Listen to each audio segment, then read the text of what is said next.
மறைந்த முன்னாள் அமைச்சர் ஆர்.எம். வீரப்பனின் உடல் சென்னை தியாகராய நகரில் உள்ள அவருடைய இல்லத்திலிருந்து நுங்கம்பாக்கத்தில் உள்ள மின் மயானத்துக்கு கொண்டு செல்லப்படுகிறது. இது குறித்தான விவரங்களை நம்முடைய செய்தியாளர் ஜபர்சன் வழங்க நாம் கேட்கலாம். ஜபர்சன், விவரங்கள்.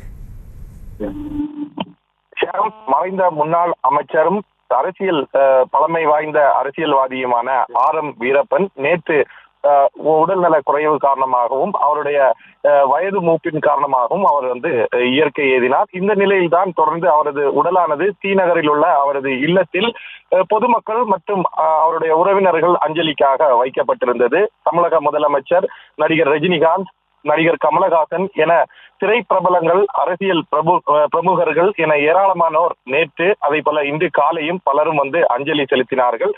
அதோடு அவருடன் ஆன உறவு தொடர்பாக பலரும், நடிகர் ரஜினிகாந்த் உள்ளிட்டோரும் அவருடைய இணக்கமாக இருந்த சூழல்களை விவரித்து செய்தியாளர்களையும் சந்தித்தார்கள். இந்த நிலையில்தான் தொடர்ந்து அவருடைய உடலானது இன்று தகனம் செய்யப்படும் என்று அவரது உறவினர்கள் தெரிவித்திருந்தார்கள். சுமார் 1 மணி நேரத்திற்கு முன்பாக அவருடைய உடலானது வீட்டில் அஞ்சலி செலுத்தி நிறைவு செய்த பின்னர், அதற்கான பல சம்பிரதாய பூஜைகளை செய்த பின்னர் தற்போது அவர்கள் அங்கிருந்து அவருடைய உடலை ஊர்வலமாக எடுத்து வருகிறார்கள். நுங்கம்பாக்கத்தில் உள்ள மின்மயானத்தில் அவரது உடலானது தகனம் செய்யப்பட இருப்பதாக அவரது தெரிவித்திருந்தார்கள்.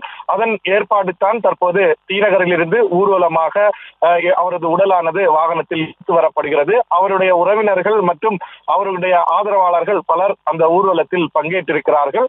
ஊர்வலம் வரும் வழியிலும் சிலர் ஆங்காங்கே நின்று கண்ணீர் மல்க ஆர்.எம். வீரப்பனுக்கு இறுதி அஞ்சலியை செலுத்தக்கூடிய காட்சியை நாம் பார்க்க முடிகிறது.